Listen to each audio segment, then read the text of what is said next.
नमोऽस्तुते व्यासविशालबुद्धे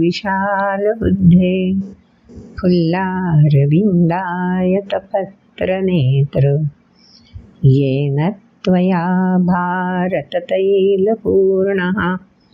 प्रज्वालितो ज्ञानमयप्रदीपः नारायणं नमस्कृत्य नरं चैव नरोत्तमं देवीं सरस्वतीं व्यासं ततो जयमुदीरयेत्। ॐ श्री परमात्मने नमः।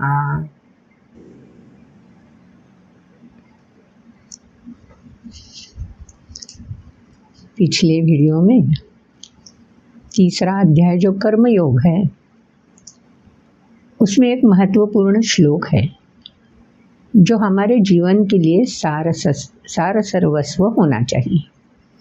कौन सा है वो श्लोक? मयि सर्वाणि कर्माणि सन्न्यस्याध्यात्मचेतसा निराशीर्निर्ममो भूत्वा युध्यस्व विगतज्वरः। भगवान ने अर्जुन को कर्म योग के बारे में बताते हुए बोला है, कर्म आचरते समय हर एक व्यक्ति को युद्धस्व, संघर्ष करना ही है, लड़ाई करनी है। लेकिन ये संघर्ष कैसे करना है? क्रोध में आकर नहीं। विगतज्वरः, क्रोध को दूर रखते हुए। क्रोध कब दूर हो सकता है? जब व्यक्ति संयमित हो जाए, तभी तो क्रोध के आगोश में व्यक्ति नहीं आएगी। हमारी मन बुद्धि को संयमित करना है। वो कैसे शक्य होगा? निर्ममः अगर हम हो जाएंगे, क्रोध क्यों आता है हमें? कोई कामना, कोई अपेक्षा अगर पूरी नहीं होती तो क्रोध हावी हो जाता है। अगर कोई मेरा अधिकार ठुकरा देना चाहता है या मुझे कोई अधिकार से वंचित करना चाहता है तो स्वाभाविक रूप से क्रोध आता है। तो निर्ममः का मतलब अधिकार मेरे कर्म करते वक्त या जीवन में कोई मायने ही नहीं रखना चाहिए। क्यों चाहिए हमें अधिकार? भगवान ने हमें इतनी सारी संपदा दे के रखी है, लेकिन भगवान इस पर अधिकार जताते हैं। तीसरे अध्याय में बता दिया है भगवान ने कि ये सब कुछ तुम्हें सौंप दिया है, अब तुम्हारा अधिकार है इसे कैसे उपयोग में लाए। सृष्टि का सुचारू चलन इस सारी संपदा का उपयोग करके तुम्हें ही सुचारू चलन कायम रखना चाहिए। तो यह अधिकार मैंने तुम्हें सौंप दिया है। तो अगर भगवान अपने दिए हुए पर कोई अधिकार नहीं जताते तो हम कौन होते हैं कुछ भी कर्म करने पर उस पर अपना नाम, अपना ठप्पा रखना चाहते हैं, अधिकार जताना चाहते हैं। निर्ममः भूत्वा, भगवान ने बोल दिया है, मेरे जैसा बर्ताव करो, अधिकार मत जताओ। और तीसरी बात कही है निराशी ही। निराशी ही मतलब निराश होना नहीं है, नैराश्य के आगोश में आना नहीं है। निराशी ही मतलब आशा रहित होना भी नहीं है। निराशी ही का मतलब है जैसे निराकार मतलब क्या? ऐसी वस्तु जो कोई भी आकार धारण कर सकती है। जैसे लकड़ी का टुकड़ा कोई भी आकार धारण कर सकता है ना? वैसे ही निराशी ही मतलब आशा तो हर क्षण हमारे मन में पनपती ही रहती है।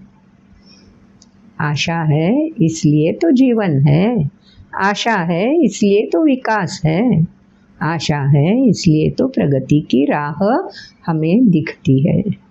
तो आशा तो होनी चाहिए। कितनी होनी चाहिए आशा?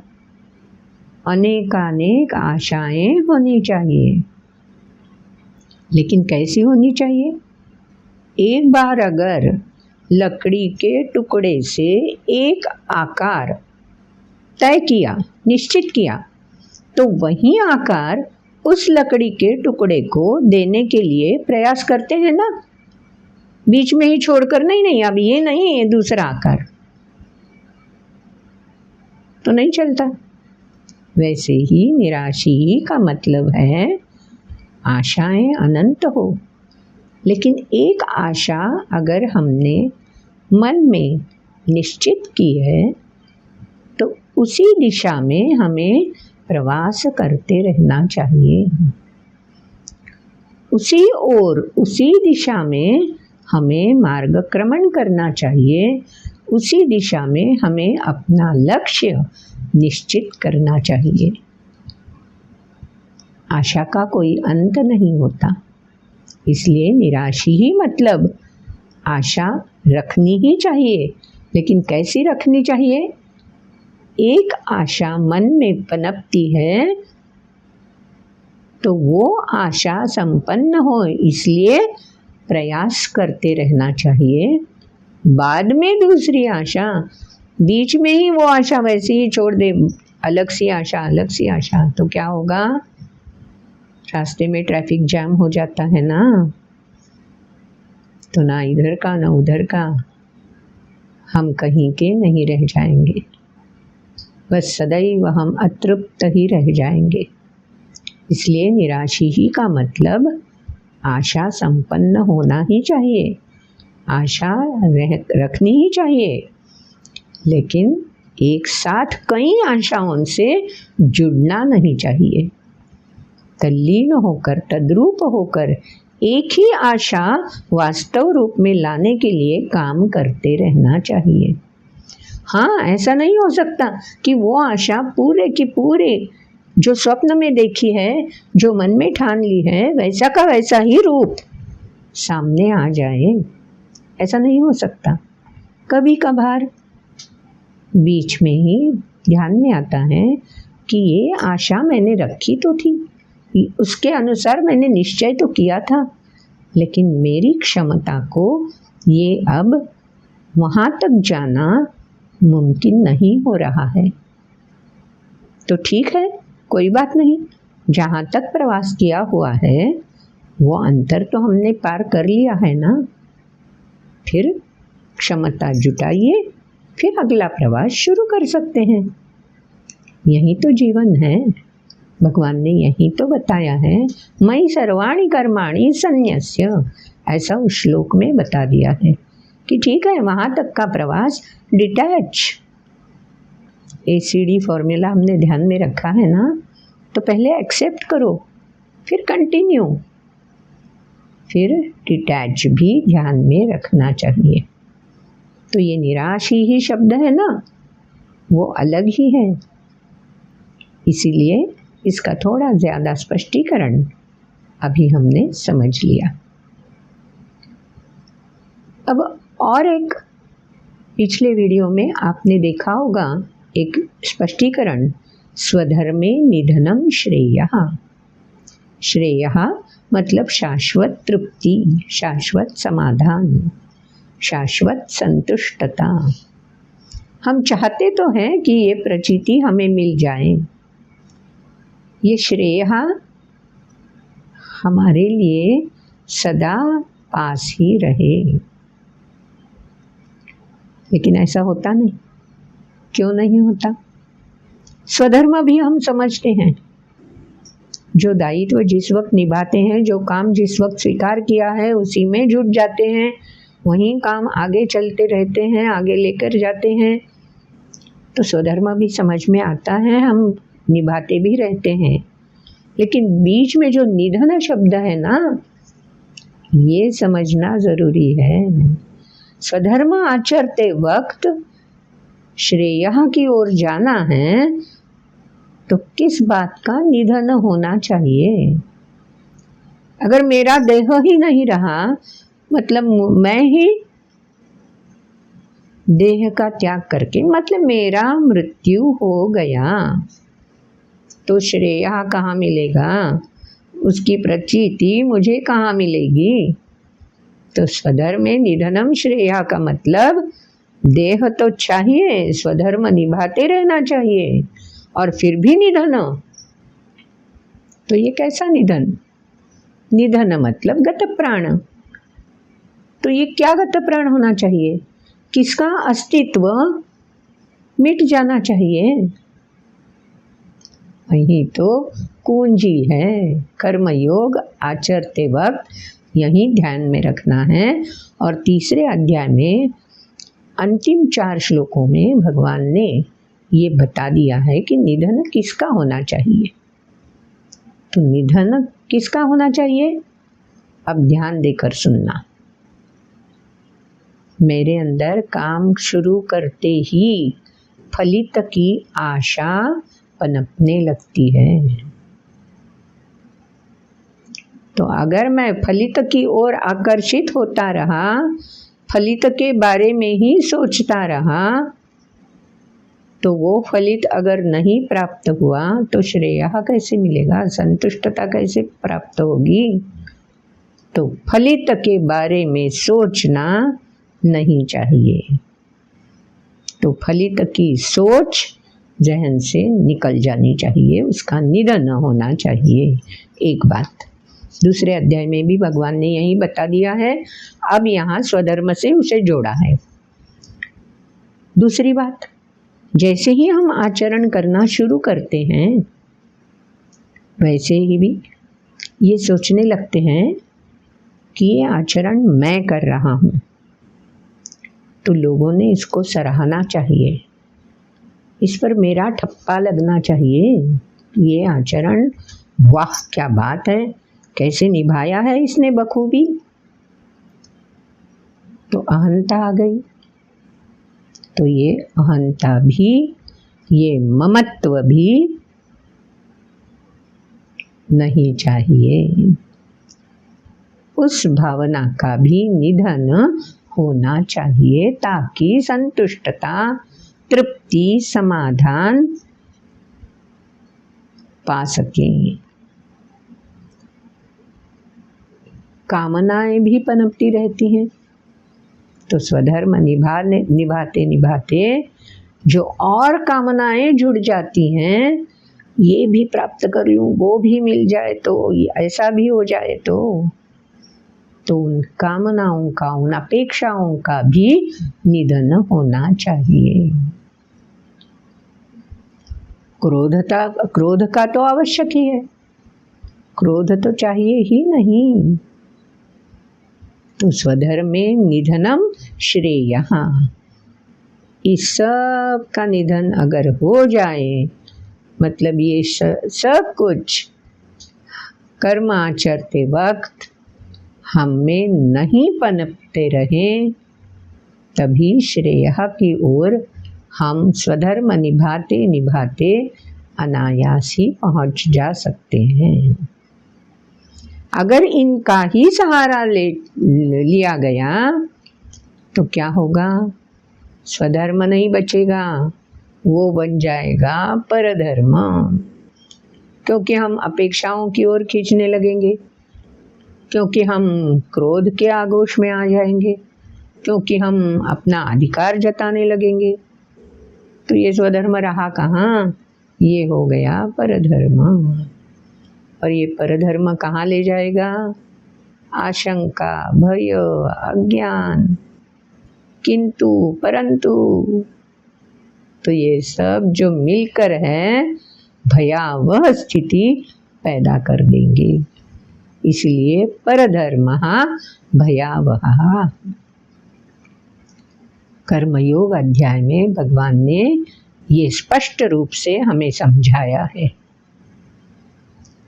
तो ये ध्यान में रखना चाहिए, क्योंकि कर्मयोग अध्याय ही हमारे जीवन की नींव है जो मजबूत रहनी चाहिए। तो आगे चलकर तीसरा अध्याय हमें सीख देता है। तो भगवान ने हमारे लिए सीख दी हुई है, तो अब स्वाभाविक रूप से अर्जुन के मन में आएगा ना, मुझे सीख देने वाला ये कौन है? क्योंकि अर्जुन तो उसे कृष्ण मानता है, सखा मानता है, ये मेरा मित्र है, ये मेरा बंधु भी है। हाँ, जरूर अर्जुन ने उससे श्रेय की प्राप्ति की मांग की है, लेकिन फिर भी वो है तो कृष्ण ही। तो इसलिए अर्जुन, ये कृष्ण कौन होता है मुझे ये सब बताने वाला, ये कौन होता है ऐसा उपदेश करने वाला, क्या खुद कभी इसने कुछ किया है ऐसा? अर्जुन के मन में प्रश्न तो आया ही होगा, शायद उसके चेहरे पे कृष्ण ने पढ़ा भी होगा। पढ़ सकते हैं ना चेहरा सामने वाली व्यक्ति का, तो कृष्ण ने ये पढ़ा भी होगा अर्जुन के चेहरे पर। तो चौथे अध्याय की शुरुआत ही श्री भगवान करने वाले हैं।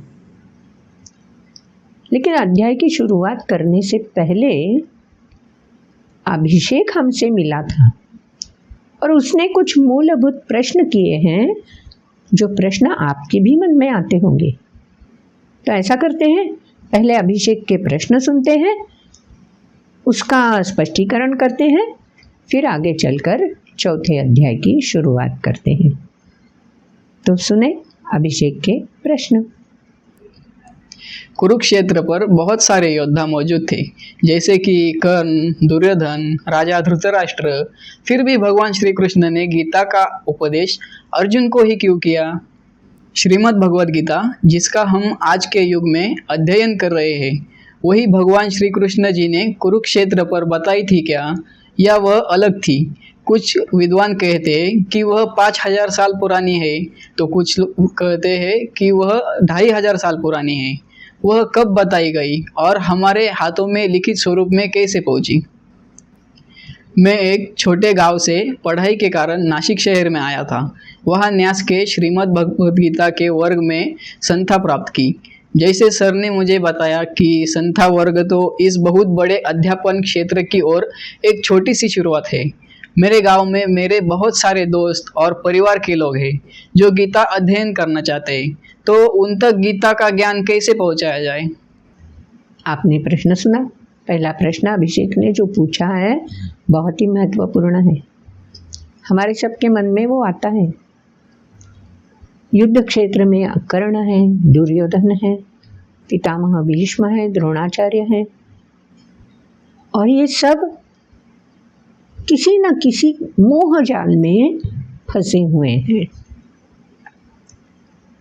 तो अभिषेक के मन में आया, श्री कृष्ण ने भगवद गीता मोहग्रस्त हुए अर्जुन को ही क्यों बताई? मोहग्रस्त तो दुर्योधन पिता, सत्ता का मोह, सत्ता का लालच उसे भी है ना। पितामह भीष्म अपने प्रतिज्ञा के मोह में फंसे थे। कर्ण भी दुर्योधन के उपकार तले दब गया था, तो उसे भी अपनी शूरता, अपनी दुर्योधन प्रति निष्ठा प्रदर्शित करने का मोह था। तो हर एक व्यक्ति मोहग्रस्त है इनमें से, तो उनको भगवद गीता क्यों नहीं सुनाई? प्रश्न तो सही है। तो इसके लिए हमें क्या करना चाहिए? महाभारत ग्रंथ पढ़ना चाहिए। ये हर एक व्यक्ति रेखा श्री कृष्ण से पहले मिली है। श्री कृष्ण ने उनसे भी जो उपदेश वो अर्जुन को अब कर रहे हैं वो किया है। जब दूत बनकर धृतराष्ट्र के दरबार में कृष्ण गए थे पांडवों की ओर से, तो राजा धृतराष्ट्र के सामने, राजा धृतराष्ट्र भी पुत्र मोह में फंसे हैं, तो राजा के सामने ही जब दुर्योधन बोला, ये क्यों आया है गैया चराने वाला दूत बन के, ये कौन होता है बीच में टांग अड़ाने वाला, बाहर कर दो इसे। जब कृष्ण दूत बन के आया था तो दुर्योधन का ऐसा व्यवहार उसके साथ था। फिर भी कृष्ण ने दुर्योधन को समझाने की कोशिश की थी। केवल गैया चराने वाला मैं नहीं हूँ, मेरी ताकत कितनी है, मुझ में क्या सामर्थ्य है और इस युद्ध का भीषण परिणाम क्या हो सकता है, ये मैं बता देता हूँ। राजा को, दुर्योधन को और बाकी कौरवों को कृष्ण ने, पितामह भीष्म सामने थे, तभी कृष्ण ने सबके सामने ये विदारक चित्र, युद्ध का अंतिम परिणाम, युद्ध क्यों होना चाहिए, ये सब कुछ बता दिया था। ऐसा नहीं कि इनसे कुछ संवाद नहीं किया था, इनका मोह दूर करने की कोशिश नहीं की थी, कृष्ण ने ही की थी। लेकिन मोह का पटल हरेक व्यक्ति पर इतना गहरा था कि ये पटल वो दूर ही नहीं कर सके। कृष्ण ने बताया हुआ रास्ता नहीं समझ सके, युद्ध के भीषण परिणाम को नहीं जान सके, तो फिर और क्या कर सकता था कृष्ण? तो इन्हें भी कृष्ण ने मोह पटल से दूर करने का प्रयास किया है। कर्ण के बारे में तो माता कुंती को कर्ण से संवाद करने के लिए कृष्ण ने भेजा था। माता कुंती ने उसे समझाया था, लेकिन कर्ण दुर्योधन की उपकार तले दब गया था, तो वो पांडवों की ओर आना नहीं चाहता था। कृष्ण ने भी उसे समझाया था, ठीक है, ऐसे उपकार तले दब जाने की जरूरत नहीं है, जो कि पूरे राष्ट्र को अपनी अहंता के लिए, अपने निजी स्वार्थ के लिए दांव पर लगा दे, ऐसे दुर्योधन का उपकार स्मरण करने योग्य नहीं है कर्ण। कुछ भी जरूरत नहीं है उसका साथ देने की। लेकिन कर्ण ने भी नहीं माना है। अगर कोई अन्याय के रास्ते पे चल रहा है, स्वार्थांध होकर पूरी प्रजा को दांव पर लगा रहा है, चाहे कुछ भी हानि हो जाए, मुझे जो चाहिए वो मिलना चाहिए, ऐसी आतंकवादी सोच रखता है, तो उसका उपकार ध्यान में रखते हुए उसका साथ नहीं निभाना चाहिए। स्पष्ट रूप से अपनी भूमिका बतानी चाहिए और न्याय का पक्ष स्वीकारना चाहिए। लेकिन कर्ण ने भी ये नहीं किया। तो ऐसा नहीं कि इन सबको कृष्ण ने कुछ नहीं बताया था, लेकिन अभिषेक, आज भी ऐसे प्रसंग, ऐसी घटनाएं, ऐसे कितने सारे व्यक्ति हैं जो मोहांध होकर गलत रास्ता चुनते हैं। कितने युवा हैं, युवतियां हैं जो गलत रास्ता चुनती है। सही रास्ता बताने वाला अगर कोई मिल भी जाए तो भी अनसुना कर देते हैं।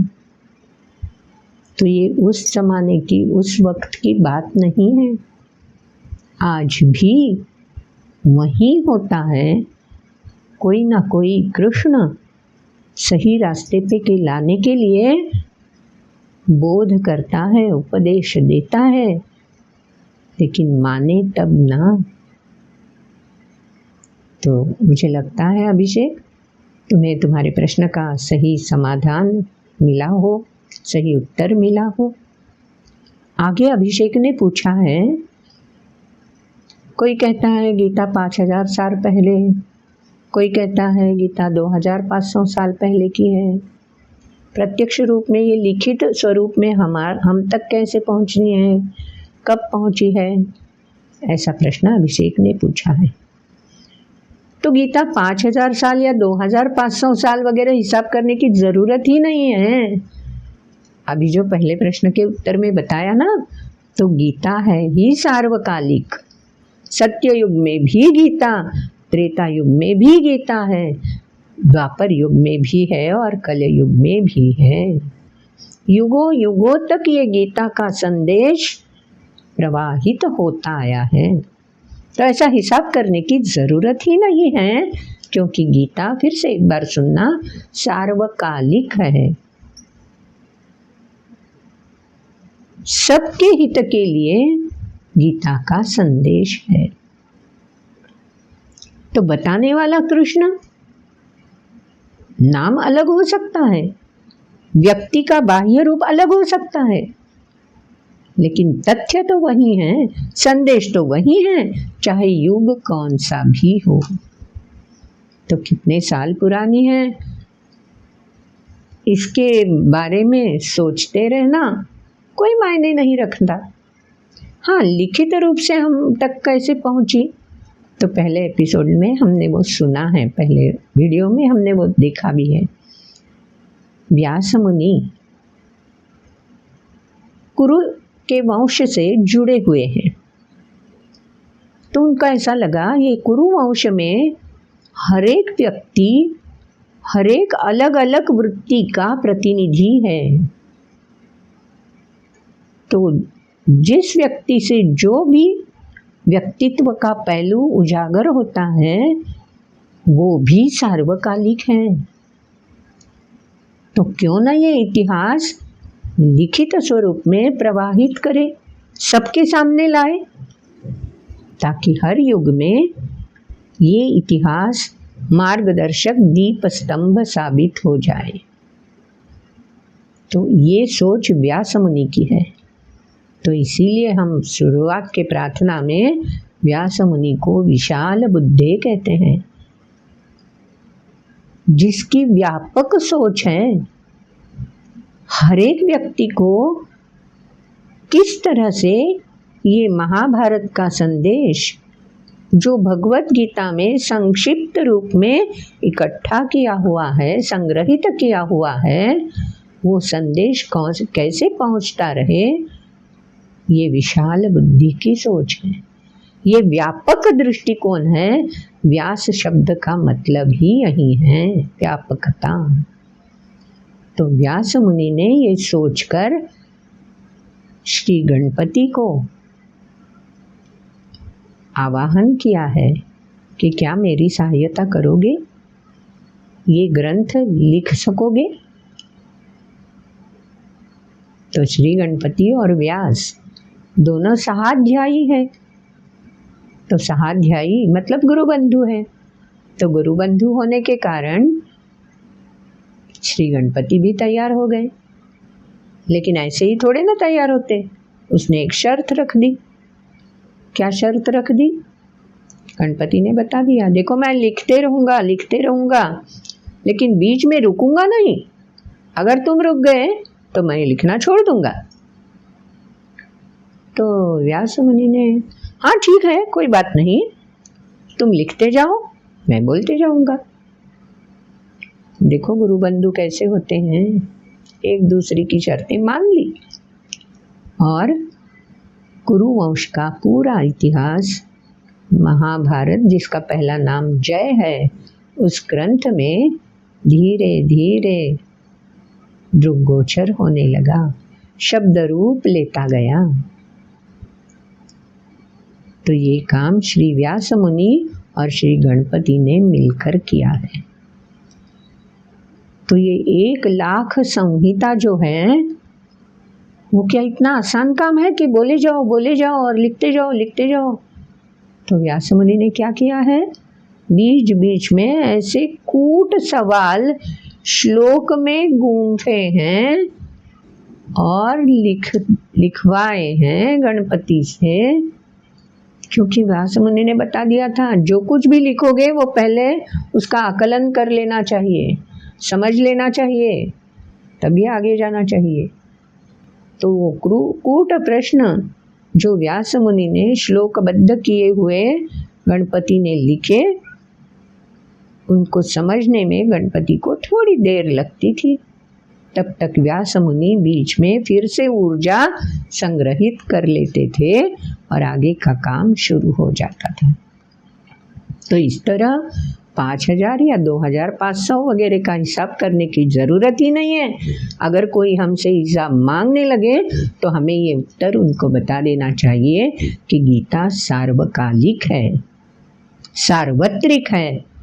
पूरे जग में हर मानव के लिए गीता का संदेश समझना ही चाहिए, पहुंचाना ही चाहिए। तो इस तरह भगवत गीता का महत्व असाधारण है। और ये भगवत गीता जय ग्रंथ में, जिसका नाम बाद में महाभारत हुआ, इतने सारे श्लोक हैं। और ये भारतवर्ष का पूरा इतिहास है, कुरुवंश का नहीं रहा, पूरे भारतवर्ष का इतिहास इसमें समाविष्ट है। तो इसका नाम जय के बदले महाभारत हो गया है। तो अब समझ में आया होगा। कोई बोले 5,000, कोई बोले 2,000। अरे इस सालों के चक्कर में मत पड़ना, बोल देना, संदेश तो समझ लो। कितना भी पुराना हो, हर वक्त उसमें से नया अर्थ ध्वनित होता है। यही तो इसकी विशेषता कायम स्वरूपी है। तो ये हुआ अभिषेक का दूसरे प्रश्न का उत्तर। और अभिषेक ने तीसरा बहुत ही महत्वपूर्ण प्रश्न पूछा है, जो आप में से बहुत सारे बच्चों के मन में होगा। अभिषेक ने क्या कहा है? मैं तो छोटे से कस्बे में, छोटे से गांव में रहता हूँ। ऊंची शिक्षा पाने के लिए मैं नासिक शहर में आया हूँ। तो शिक्षा पाने के लिए उसे नासिक में रहने के लिए जगह मिली, बहुत अच्छा है। वो पढ़ सकता है, उच्च शिक्षित अब बन जाएगा। लेकिन अभिषेक के विचार कैसे हैं देखो। जो मुझे मिला है, क्या मिला है उसको? नासिक में आकर संतोष सर से गीता पढ़ने का अवसर उसे प्राप्त हुआ। तो उसने श्री गुरुकुलम न्यास के संतोष सर जी से गीता संथा प्राप्त कर ली है। ये तो प्रश्न में उसने कुछ नहीं बोला है, खुद के बारे में नहीं बोलते हैं ना, थोड़ी संकोच होता है। लेकिन जब हम बात करते थे तो अभिषेक ने ये सब बता दिया। तो अब अभिषेक की सोच कैसे बदल गई गीता संथा लेने के बाद? अब अभिषेक सोच रहा है कि जो मुझे मिला है, जो आनंद, जो तृप्ति, जो मेरी क्षमता का एहसास थोड़ा थोड़ा मुझे हो रहा है, तो जिस गांव से मैं आया हूँ उस गांव के लोगों को भी मिलना चाहिए। वो कैसे ये पा सकेंगे? ये आनंद उन तक भी पहुँचना चाहिए। कितना सुंदर विचार है। तो अभिषेक, पहले तो मैं तुम्हारा अभिनंदन करती हूँ कि ऐसी सोच तुम रखते हो। तो इसीलिए हमने इस चैनल के माध्यम से थोड़े थोड़े श्लोक भी सुनने को मिलेंगे, और जो बोले गए हैं श्लोक, उनका सविस्तर रूप से विवरण, विवेचन भी उनको मिलता रहेगा। तो अगर वो गीता की पुस्तक सामने रखें और ये वीडियो बार बार देखते रहें, तो उनको भी ये गीता सीखने मिलेगी, और उसमें जो मतिथार्थ है, उसमें जो संदेश दिया हुआ है, उसका आनंद वो उठा सकेंगे। लेकिन ये तो YouTube के माध्यम से हुआ। गांव में हर वक्त ऐसा पॉसिबल होगा ये भी नहीं। तो इसलिए अभिषेक जैसे बच्चे, अभिषेक जैसे शिक्षक जो युवा है, श्री गुरुकुलम न्यास से तैयार हो रहे हैं। वो खुद दीपस्तंभ बनेंगे, वो खुद शिक्षक बनेंगे, और गांव जाकर उनकी जो तृष्णा है, जो मैं जान सका, वो तुम्हें देने के लिए अब मैं सक्षम बनकर आया हूँ। ये संदेश लेकर अभिषेक जैसे शिक्षक गांव में पहुँचेंगे। श्री गुरुकुलम न्यास यही अपना दायित्व समझती है, और इसीलिए बहुत सारे अलग अलग कार्यक्रम श्री गुरुकुलम न्यास ने तैयार किए हुए भी है। तो अभिषेक बहुत अच्छे हैं, जुड़े रहना श्री गुरुकुलम न्यास से। आप भी एक अच्छे शिक्षक बन जाओगे और श्री गुरुकुलम न्यास का दायित्व निभाने के लिए प्रतिनिधि बनकर सिर्फ तुम्हारे गांव ही नहीं, अन्य गांवों से भी जुड़े रहोगे। तो फिर से एक बार अभिषेक का अभिनंदन होना ही चाहिए। और अब चौथे अध्याय में भगवान ने खुद के बारे में क्या बता दिया है। जो तीसरे अध्याय में अर्जुन को कहा है, हमको कहा है करने के लिए, आचरण में प्रतिबिंबित करने के लिए, वो खुद भगवान क्या करते हैं, श्री कृष्ण क्या करते हैं, ये भी जानना ज़रूरी है ना। तो चौथे अध्याय की शुरुआत श्री भगवान खुद ही करते हैं। तो पहले श्लोक तो सुन लेने चाहिए। तो सुनेंगे चौथे अध्याय के शुरुआत के श्लोक। ओम श्री परमात्मने नमः। अथ चतुर्थोऽध्यायः।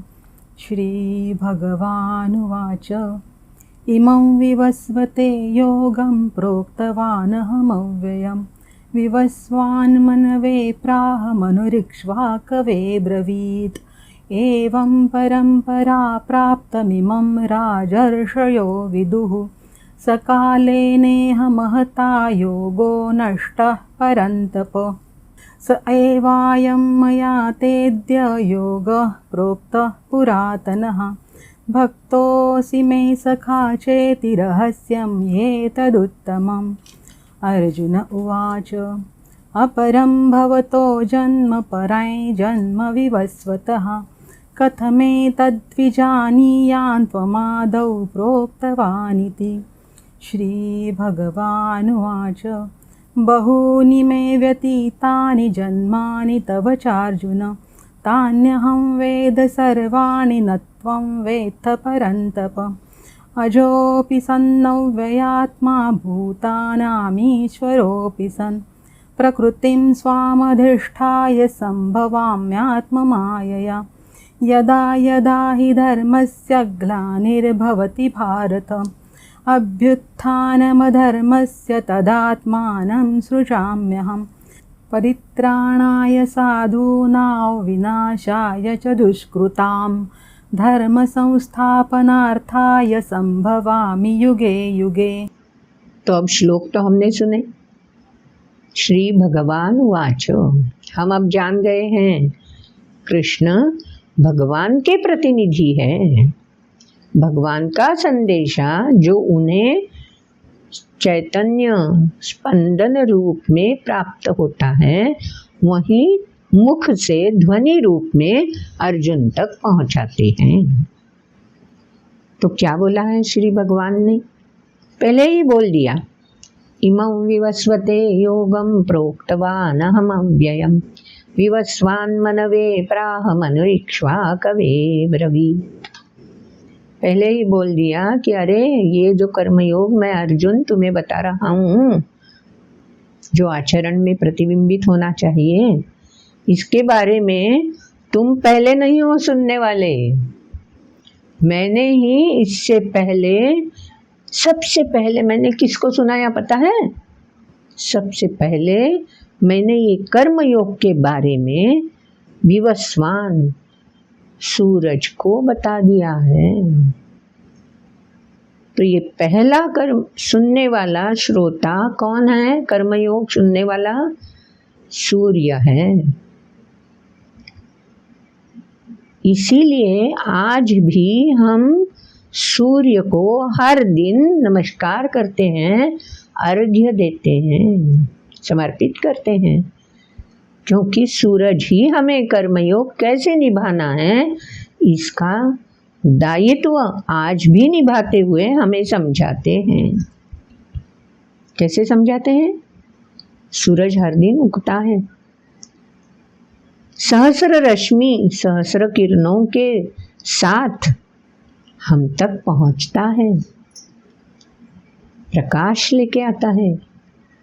अगर हम दरवाजे खिड़कियां बंद करके सोए हुए होते हैं तो भी सूरज की किरणें दरवाजे के बाहर विनम्रता से खड़ी रहती हैं। जब हम दरवाजे खिड़कियां खोलें तो अंदर आती है, वहीं दायित्व निभाती है। इतनी देर मुझे बाहर रखा तो अब देखो मैं प्रकाश ही नहीं देता तुम्हें, ऐसा नहीं करती। तो कर्मयोग कैसे निभाना है ये सूरज हमें सिखाते रहता है युगों युगों से। तो कर्मयोग आचरण में प्रतिबिंबित करने वाला पहला प्रतिनिधि है जिसने कर्मयोग सुना, वो है सूरज। तो श्री कृष्ण, अर्जुन के हिसाब से श्री कृष्ण बोलते हैं मैंने ही सूरज को ये कर्मयोग बता दिया है। सूरज ने क्या किया? अपने पुत्र को बता दिया, मनु को बता दिया। फिर मनु ने क्या किया? मनु ने अपने पुत्र को मतलब इक्ष्वाकु राजा को बता दिया। इसी वंश में आगे चलकर श्री राम हुए हैं। तो ये ऐसे संक्रमित होता आया है। पहले सूरज, फिर उसके बाद मनु, मनु के बाद इक्ष्वाकु। ये इक्ष्वाकु ने क्या किया? अलग अलग राजाओं में इस कर्मयोग का प्रसार प्रचार करना शुरू कर दिया। तो अनेक राजाओं ने इसका अनुसरण किया। तो इस तरह से राजा तो प्रजा के लिए देवता स्वरूप है, तो प्रजा ने भी कर्मयोग का आचरण करना शुरू कर दिया। तो इस तरह से ये कर्मयोग का संदेश पूरे मानव जाति में फैलता गया, प्रवाहित होता रहा। लेकिन जहाँ प्रवाह है वहाँ रोड़े भी अटकाए जाते हैं। वैसे ही हो गया। धीरे धीरे ये समुच्च रूप से आता हुआ प्रवाह अलग अलग दिशा में बिखेर गया। उसकी ताकत धीरे धीरे कम होने लगी, प्रभाव भी कम होता गया और ये कर्मयोग आचरण में प्रतिबिंबित होने के बजाय लुप्त होता चला गया। जैसे ही आचरण में प्रतिबिंबित नहीं होगा तो क्या होगा? जो स्थिति अभी आई हुई है, स्वार्थांधता, सत्तालोलुपता, अहंता, निजी कामनाएं, निजी प्रतिज्ञा के लिए अड़े रहना, यही सब समाज में प्रतिबिंबित होने लगता है। समाज के प्रति कोई दायित्व है, विनम्रता से जुड़े रहना चाहिए, समन्वित होना चाहिए, समर्पित होना चाहिए। ये भूलकर हर व्यक्ति अपना ही एक घेरा बना के उसी में ही रहने लगती है। क्या है समाज से लेना देना? ऐसी सोच पनपने लगती है। तो इसी कगार पर जब समाज आ जाता है तो फिर ये संदेश कर्मयोग का लेकर किसी को आना पड़ता है। तो भगवान श्री कृष्ण बोलते हैं अर्जुन को, बोलते हैं श्री भगवान, लेकिन कृष्ण के माध्यम से क्या बोलते हैं अर्जुन को? स एवायं मया तेद्य योगः प्रोक्तः पुरातना भक्तोऽसि मे सखा चेति रहस्यम् एतदुत्तमं रहस्यम मैं तुम्हें बताऊंगा। तुम्हें अब मैंने प्रतिनिधि चुना है। जैसे सूरज को चुना था, सूरज ने मनु को चुना था, वैसे मैंने अब तुम्हें प्रतिनिधि रूप चुना है। क्योंकि तुम विनम्र हो, क्योंकि तुम सरल स्वभाव के हो, और मुझे ये मालूम है कि तुम दृढ़ता से आचरण से ये कर्मयोग प्रतिबिंबित करते रहोगे।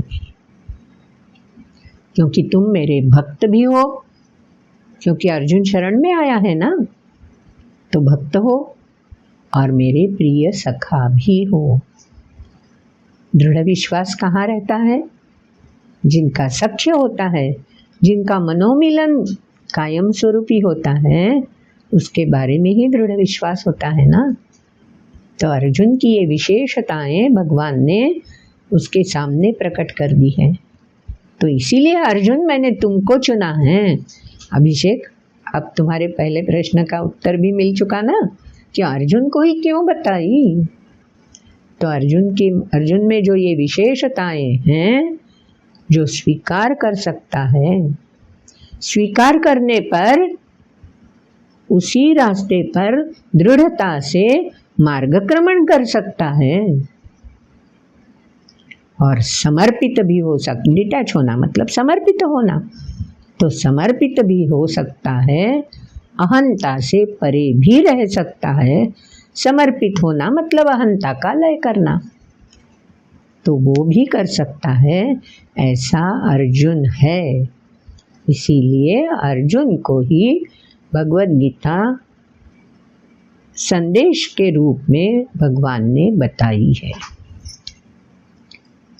तो अभी श्लोक में तो हमने सुना, ये सब विवरण तो सुन लिया, लेकिन अर्जुन ने जब ये सुना, ये सूर्य, मनु, इक्ष्वाकु, बाकी राजा लोग, तो अर्जुन अचंभित हो गया, अरे ये कैसे हो सकता है। तो अर्जुन ने श्लोक में बोल दिया, अपरम भवतो जन्म पराय जन्म विवस्वतः। पराय जन्म, अरे सूरज का जन्म तो पराय बहुत पुराना है। अरे तुम तो मेरे हमारी उम्र साथ की है ना, हम साथ साथ में खेले हैं, बड़े हुए हैं, तो तुम मेरे उम्र के ही हो, तो तुमने कैसे ये सूरज को बता दिया योग? मुझे तो ये कुछ जचता नहीं है। तो पहले इसका स्पष्टीकरण दे दो। अपरम भवतो जन्म, हम दोनों का जन्म अभी अभी का ही है, साथ ही तो हुआ है। परं जन्म विवस्वतः कथमे तद्विजानीयान त्वमादौ, तुम्ही ने बता दिया है, इस पर मैं विश्वास कैसे कर दूं? तो प्रश्न तो सही है। तो भगवान तुरंत ही जवाब दे देते हैं। भगवान ने बोल दिया। अब भगवान खुद की अलग पहचान अर्जुन को कराते हैं। जैसे दूसरे अध्याय में 11वें श्लोक में भगवत गीता का संदेश शुरू होता है कृष्ण के अर्जुन से किए हुए सवालों से, वैसे ही अब कृष्ण की पहचान हमें मिलने लगती है। तो अब भगवान कृष्ण अर्जुन को अपनी अलग सी विशेषताओं के बारे में बता रहा है। क्या बोलते हैं भगवान? श्री भगवान उवाच बहूनि मे व्यतीतानि जन्मानि तव चार्जुन तान्यहं वेद सर्वाणि न त्वं वेत्थ परन्तप। तुमने तपस्या की है, साधना तो की है तुमने, बहुत लगन से चिंतन मनन भी करते रहे हो, लेकिन अर्जुन तुम ये नहीं जानते कि बहुत सारे जन्म तुमने भी क्रमित किए हुए हैं और मैंने भी, लेकिन तुम में और मुझ में फर्क क्या है? वहीं अब भगवान बताते हैं। पिछले जन्मों में मैंने कौन कौन से कर्म किए हैं, इन सब का ब्यौरा, आजकल की भाषा में ब्यौरा बोलते हैं ना, इन सब का ब्यौरा मैं बता सकता हूँ, मैं जानता हूँ। लेकिन पिछले जन्म में क्या किया ये भी तुम नहीं जानते, बता सकते। तो ये फर्क है तुम में और मुझ में। तो सूरज को तुमने कैसे बताया, मैं कैसे विश्वास करूं, अर्जुन ने पूछा है ना। इसलिए भगवान अब अपनी ऐसी अलग सी पहचान देते हैं कि मेरे सारे पुराने जन्म मुझे याद है। तो कैसे याद हो गया? कृष्ण भी तो एक मानव है अर्जुन जैसा, तो उसको कैसे याद रहे? ये कौन सी विशेषता है? तो अगले श्लोक में भगवान ने वो भी स्पष्ट कर दिया, अजोपि सन् अव्ययात्मा भूतानामीश्वरोऽपि सन् प्रकृतिं स्वामधिष्ठाय संभवाम्यात्ममायया। मैं तो अनादि हूँ, मैं तो सनातन हूँ। जब भी चाहूँ तब मैं ये अनादि प्रकृति का सहाय लेकर आत्ममायया अपनी खुद की इच्छा से, निश्चय से, दृढ़ता से प्रकट रूप में आ सकता हूँ, अवतरित हो सकता हूँ। यही मेरी अलग पहचान है। मैं तो अजन्मा हूँ, मुझे जन्म लेना कोई ज़रूरी नहीं है। मुझे तो ईश्वर भी कहते हैं, क्योंकि सर्व सामर्थ्य मुझ में समाया हुआ है। स्वामी भी हूँ मैं, क्योंकि सृष्टि का भरण पोषण का कार्य भी मैं करता हूँ। और जब जरूरत पड़े तब अव्यक्त होने वाला, अव्यक्त रहने वाला मैं प्रकृति की सहायता से व्यक्त रूप में भी आ सकता हूँ। इसका निर्णय मैं कर लेता हूँ। इसकी क्षमता, इसका सामर्थ्य मेरे पास है, जो सामान्य मानव के पास नहीं है। आत्ममायया प्रकृतिं स्वाम अधिष्ठाय। ये अनादि प्रकृति को सहायकर्ता बनाने के लिए कितना सामर्थ्य चाहिए। तीसरे अध्याय में सर्वः प्रकृतिजैर्गुणैः कार्यते ह्यवशः कर्म। हम तो प्रकृति के अवश हो जाते हैं, प्रकृति की शरण में जाते हैं और गुणों के प्रभाव से कर्म करते रहते हैं। लेकिन भगवान ने अपनी अलग पहचान बता दी कि मैं प्रकृति को अपने अधीन कर सकता हूँ। इतना अधिकार, इतना सामर्थ्य मैं रखता हूँ, क्योंकि मैं पूरे सृष्टि का चयन कर सकता हूँ, भरण पोषण करता हूँ, इसलिए ये सामर्थ्य मुझे प्राप्त हुआ है। अगले श्लोक में भगवान ने बता दिया। ये 2 श्लोक आप सबको मालूम तो है ही, बार बार बोले जाते हैं, आपको भी मुखोद्गत होगी।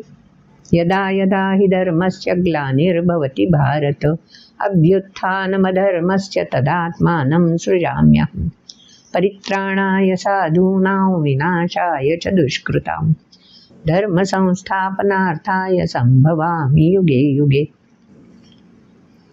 ऐसी बात नहीं है कि धर्म की संस्थापना करनी है। धर्म तो है ही, धर्म तो शाश्वत ही है। धर्मो रक्षति रक्षितः, ऐसा वचन है। तो धर्म के रक्षणकर्ता जो हैं, धर्म के मार्ग पर धर्म सुचारू रूप से प्रवाहित होता रहे, इसलिए जो दायित्व निभाने वाले लोग हैं, वो लोग अगर कमजोर हो जाएं, उनकी संख्या अगर घट जाए, तो उनको बल तो देना चाहिए, उनका सामर्थ्य बढ़ाना तो चाहिए। तो ये काम करने वाला कोई होना चाहिए। परित्राणाय साधूनां मतलब क्या? सृजामि अहम, मैं अवतरित हो जाता हूँ। मतलब मैं भी मानव देहधारी बन जाता हूँ। और जो सज्जन हैं, जो सुचारू रूप से सृष्टि का चलन कायम रखने के लिए कोशिश करते रहते हैं, उनका साथ निभाता हूँ। देखो, कृष्ण की चरित्र में हमने पढ़ा होगा, आपने पढ़ा होगा जरासंध ने 17 बार मथुरा पे आक्रमण किया है। हर बार वो आक्रमण करने आता था, सैन्य युद्ध में विनाश हो जाता था सैन्य का। जरासंध को कृष्ण फिर भी छोड़ देता था, जाओ वापस। फिर से जरासंध सैनिकों को जुटाता, वही मनीषा रख के आक्रमण करता। 1-2 बार नहीं, 17 बार ऐसा जरासंध ने किया है।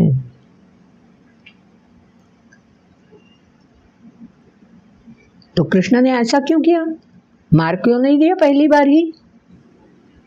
तो कृष्ण ने ही इसका स्पष्टीकरण दिया है।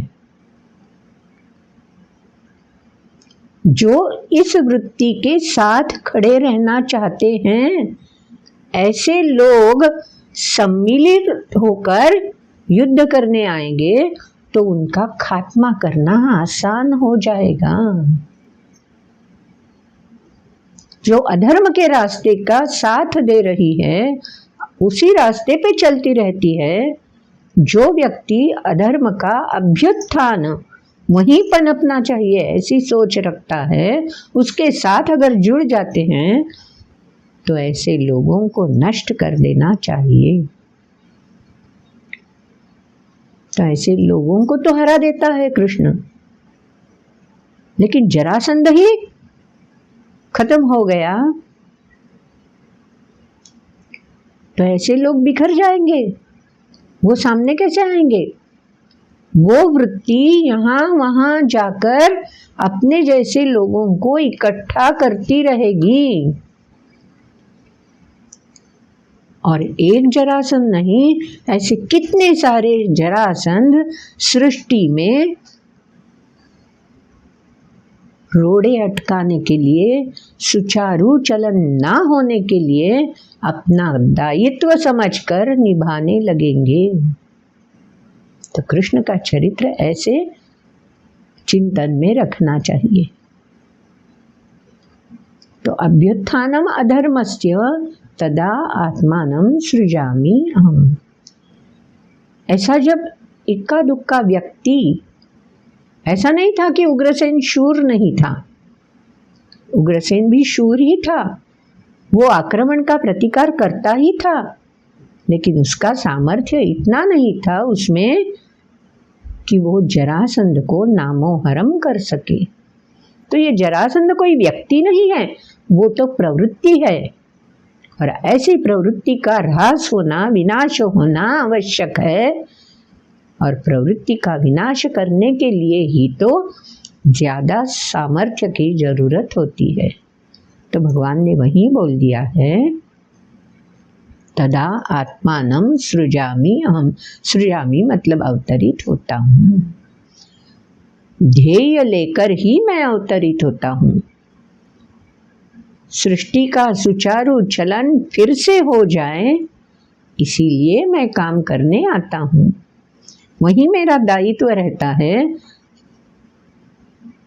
इसीलिए मैं मानव रूप में तुम्हारे साथ आया हूँ अर्जुन, क्योंकि अब भी वैसी ही स्थिति है। धर्म तो रहता ही है, धर्म की संस्थापना करने के लिए धर्म तो कहीं लय नहीं हो जाता धर्म का, लेकिन धर्म का ऐसा बिखर जाना संभव नहीं होना चाहिए।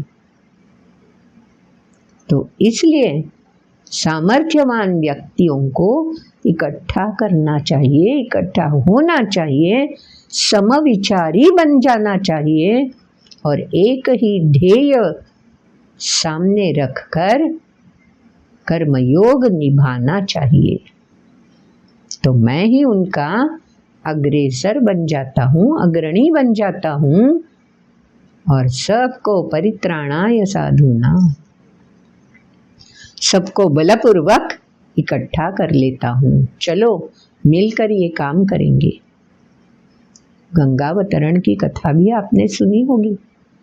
इसी तरह से एक ही वंश के कितने सारे राजाओं ने प्रयास किए तभी तो गंगावतरण हुआ है। पूरे भारतवर्ष को सुजलाम सुफलाम करने वाली गंगा सृष्टि में अवतरित हुई है। साक्षात शिव का उसके लिए सहयोग प्राप्त किया है। कितनी तपस्या की होगी, कितनी आराधना की होगी, कितनी उपासना की होगी, कितने प्रयास किए होंगे, तभी तो ये शक्य हुआ है। ऐसे थोड़े ही गंगावतरण हुआ है। तो मिलकर एक साथ रहकर एक ही ध्येय से प्रेरित होकर जब कर्मयोग आचरण में लाया जाए तभी धर्म संस्थापना हो जाती है। संस्थापना, सम मतलब समन्वित होकर स्थापित करना। युद्ध में वही होता है ना, शत्रुओं को घेरना चाहिए। हर सैनिक के मन में राष्ट्रभक्ति होनी चाहिए। एक साथ आक्रमण शब्द सुनते ही लगन से हर किसी ने अपना जिम्मा निभाना चाहिए। नहीं निभाते हैं, इसीलिए तो देश चोटी का स्थान प्राप्त कर सकता है। तो झंडा फहराना है तो धर्म संस्थापना होनी चाहिए। कलयुग के 7वें 8वें शतक में आदि शंकराचार्य ने यही काम किया है। तो अवतरण भगवान का जो होता है ना, वो हर बार श्री कृष्ण नाम से ही नहीं होता। नाम तो अलग होगा लेकिन काम वही होगा, धर्म संस्थापना। तो कलयुग में शुरुआत में जब अधर्म ऐसा ही पनप रहा था, 7वें 8वें शतक में कलयुग शुरू होने के बाद तो आदि शंकराचार्य जी ने छोटी सी उम्र में ये जिम्मा निभाया है। उनका चरित्र भी पढ़ना चाहिए। आज के वीडियो में इतना ही आपको सुनना है। आदि शंकराचार्य जी को नमन करके यह वीडियो उनके प्रति समर्पित करती हूँ। ज़रूर उनका चरित्र भी प्राप्त करा लेना और पढ़ना आवश्यक है, ताकि सनातन संस्कृति की विचारधारा अलग अलग पंथों की विचारधाराओं में कैसी समाई हुई है और सर्व समावेशक रहकर ये सनातन संस्कृति सबको अपनी आगोश में लेकर प्रेम से धर्म संस्थापना का कार्य करती रही है, ये जानने के लिए आदि शंकराचार्य जी का चरित्र जरूर पढ़िएगा, ताकि सनातन संस्कृति की धरोहर क्या है, क्या हमें विरासत में मिला है, वो आपकी समझ में आ जाएगा। तो अगर वीडियो पसंद आया हो तो लाइक कर देना, शेयर ज़रूर करना और कमेंट बॉक्स में आपके ऐसे ही कुछ प्रश्न हो तो लिखते रहना, ताकि हम उसका परामर्श लेते रहेंगे। और अगर सब्सक्राइब नहीं किया है अभी भी तो सब्सक्राइब करना और वो जो बेल आइकॉन है ना, वो क्लिक करने पर आपको नोटिफिकेशन मिलता रहेगा। जैसे ही वीडियो आएगा आपको पता चलता रहेगा। इसलिए सब्सक्राइब तो एक ही बार करना है, बेल आइकॉन क्लिक करने पर वीडियो मिलते रहेंगे। तो मिलते हैं अगले वीडियो में। आदि शंकराचार्य जी का चरित्र आपको पढ़ना है और महाभारत ग्रंथ का भी धीरे धीरे वाचन करना, पढ़ना शुरू कर देना चाहिए। नमस्कार।